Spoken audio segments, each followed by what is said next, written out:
livre de l'Exode. En ces jours-là, les fils d'Israël arrivèrent dans le désert du Sinaï, et ils y établirent leur camp juste en face de la montagne. Moïse monta vers Dieu. Le Seigneur l'appela du haut de la montagne. Tu diras à la maison de Jacob, et tu annonceras aux fils d'Israël, « Vous avez vu ce que j'ai fait à l'Égypte?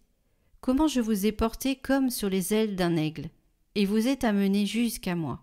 Maintenant donc, si vous écoutez ma voix et gardez mon alliance, vous serez mon domaine particulier parmi tous les peuples, car toute la terre m'appartient.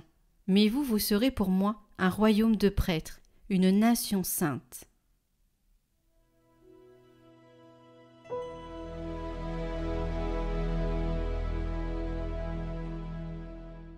Nous sommes son peuple, son troupeau. Acclamez le Seigneur, terre entière. Servez le Seigneur dans l'allégresse. Venez à lui avec des chants de joie. Nous sommes son peuple, son troupeau. Reconnaissez que le Seigneur est Dieu. Il nous a fait et nous sommes à lui. Nous, son peuple, son troupeau. Nous sommes son peuple, son troupeau. Oui, le Seigneur est bon, éternel est son amour, sa fidélité demeure d'âge en âge. Nous sommes son peuple, son troupeau.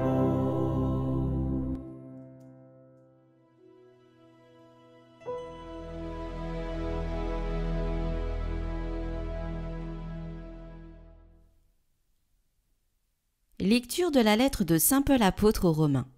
Frères, alors que nous n'étions encore capables de rien, le Christ, au temps fixé par Dieu, est mort pour les impies que nous étions. Accepter de mourir pour un homme juste, c'est déjà difficile. Peut-être quelqu'un s'exposerait-il à mourir pour un homme de bien. Or, la preuve que Dieu nous aime, c'est que le Christ est mort pour nous, alors que nous étions encore pécheurs. À plus forte raison maintenant que le sang du Christ nous a fait devenir des justes, serons-nous sauvés par lui de la colère de Dieu. En effet, si nous avons été réconciliés avec Dieu par la mort de son Fils, alors que nous étions ses ennemis, à plus forte raison, maintenant que nous sommes réconciliés, serons-nous sauvés en ayant part à sa vie. Bien plus, nous mettons notre fierté en Dieu, par notre Seigneur Jésus-Christ, par qui maintenant nous avons reçu la réconciliation.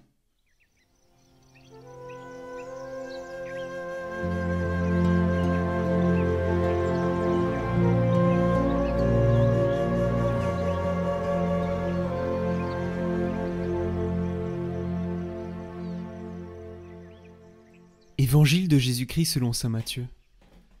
En ce temps-là, voyant les foules, Jésus fut saisi de compassion envers elles, parce qu'elles étaient désemparées et abattues, comme des brebis sans berger.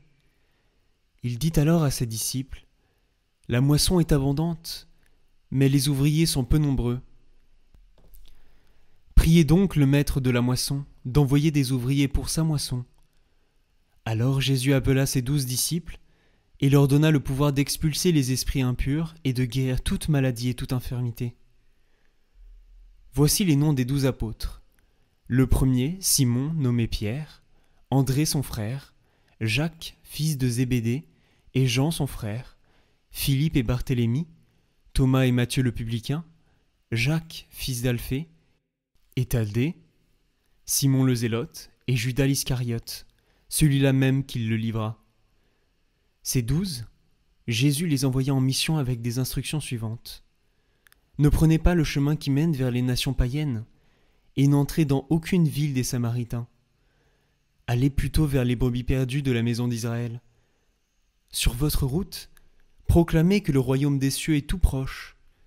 Guérissez les malades, ressuscitez les morts, purifiez les lépreux, expulsez les démons.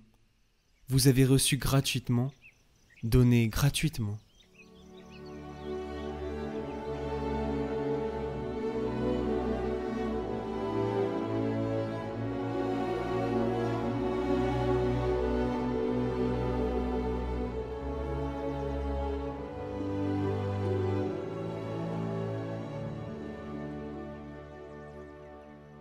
Chers amis de Catoglade, quel rôle jouons-nous dans l'évangile d'aujourd'hui?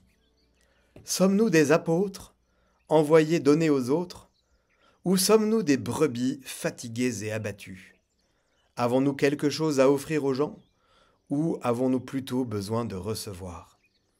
Les deux sont vrais. Parfois nous pouvons donner, parfois nous avons besoin de recevoir. C'est humain. Nous ne sommes pas autosuffisants, nous sommes faits pour recevoir et donner, et nous devons normalement recevoir avant de pouvoir donner. L'Évangile même nous le dit. Vous l'avez peut-être remarqué, vers le début de l'Évangile d'aujourd'hui, Matthieu appelle les 12 disciples. C'est-à-dire, en gros, c'est des étudiants qui doivent recevoir de leur maître, Jésus. Ils ont besoin d'être nourris, ils ont besoin d'être formés. Puis quand Jésus est sur le point de les envoyer guérir et proclamer le royaume des cieux, Matthieu les appelle apôtres. Vous savez que ce mot grec signifie envoyer. Les 12 sont maintenant ceux qui sont envoyés apporter quelque chose aux autres. Ils passent du statut de disciples à celui d'apôtres. Ils ont reçu, ces 12, maintenant ils doivent donner. Mais pourquoi Jésus souligne-t-il qu'ils doivent donner gratuitement, comme ils ont reçu gratuitement? Pourquoi ne pas vendre ce qu'ils ont à donner? Si vous êtes malade, vous allez voir le médecin, il vous soigne, vous lui donnez quelques euros. Il y a un échange et vous en profitez tous les deux. C'est cela, n'est-ce pas, le commerce? Pourquoi les disciples doivent-ils donner gratuitement? Alors, personnellement, j'aime beaucoup la musique, ce qui implique qu'il m'arrive d'acheter des compacts disques, des CD. Si vous me vendez un CD, il y a un simple échange économique de biens matériels. Moi, je reçois le CD qui devient le mien, vous recevez mon argent qui désormais vous appartient. Nous sommes quittes. Le CD ne vous appartient plus, le lien qui existait entre vous et le CD est rompu. De même, l'argent ne m'appartient plus. Mais si vous me donnez gratuitement le CD, il existe toujours un lien entre vous et le CD. Je le reçois comme un don de votre part. D'une certaine manière, vous vous donnez à moi en me donnant ce CD. Je vous reçois en le recevant. Je vous accepte en acceptant ce que vous m'offrez. Et le fait de donner et d'accepter crée un lien entre nous, dont bien sûr le CD est le signe. Ce petit disque, peu important, devient porteur d'une réalité spirituelle qui est essentielle à la vie humaine. Chaque fois que nous recevons un don, nous recevons aussi un don plus important, nous recevons la personne qui nous le donne. Et d'ailleurs, au passage, c'est pour ça que si quelqu'un que nous n'aimons pas trop veut nous donner un cadeau, eh bien parfois nous hésitons, il nous arrive même de refuser, parce que nous savons bien que si nous acceptons le don, eh bien nous sommes liés. Nous acceptons aussi la personne et d'entrer dans un certain jeu de relation avec cette personne. C'est ce jeu de don de soi-même, qu'il soit grand ou petit, qui nous enrichit mutuellement. Si en acceptant un don, je n'y vois que la chose qui m'est donnée, je suis aveugle à une réalité plus essentielle. Si je ne veux recevoir que la chose, je m'appauvris parce que je me rends incapable de recevoir la personne qui me la donne. Si je reçois beaucoup de cadeaux, je peux croire m'enrichir en amassant des choses, mais en réalité, je m'appauvris. Si je suis ainsi aveugle, si je ne comprends pas ce qu'est vraiment un don, alors je serai incapable de donner vraiment, je ne pourrai donner que des choses. C'est là, bien sûr, la pauvreté du matérialisme, la pauvreté de certains riches qui ne savent que vendre et acheter et qui ne savent pas recevoir. Dans l'Évangile, Jésus ne se vend pas. Il donne gratuitement. C'est-à-dire qu'en donnant, il se donne à ce point qu'il va donner sa vie. Et nous le savons bien, et nous avons célébré il y a tout juste 2 jours, la solennité du cœur de Jésus, cette solennité du Sacré-Cœur. Nous avons contemplé le cœur ouvert où Jésus donne toute sa vie. Ce sang et cette eau qui s'écoulent de son cœur et qui donc sont comme un fleuve saint qui nous abreuve, eh bien, sont bien sûr le signe de ce don total. Il est allé jusque-là. Jésus est l'image de Dieu. Dieu ne se vend pas, il nous comble de dons. Et dans tous les dons que Dieu nous donne, le plus important et le plus grand, c'est Dieu lui-même. Les premiers disciples ont reçu ce don, c'est-à-dire qu'ils ont reçu Jésus gratuitement. C'est cela qui les a rendus capables de donner à leur tour gratuitement, de se donner aux autres. Ce jeu de dons mutuels n'est pas une limite malheureuse de la vie humaine. Il ne serait pas préférable de vivre sans se donner. C'est plutôt ce qui fait vibrer la vie humaine, ce qui la fait chanter.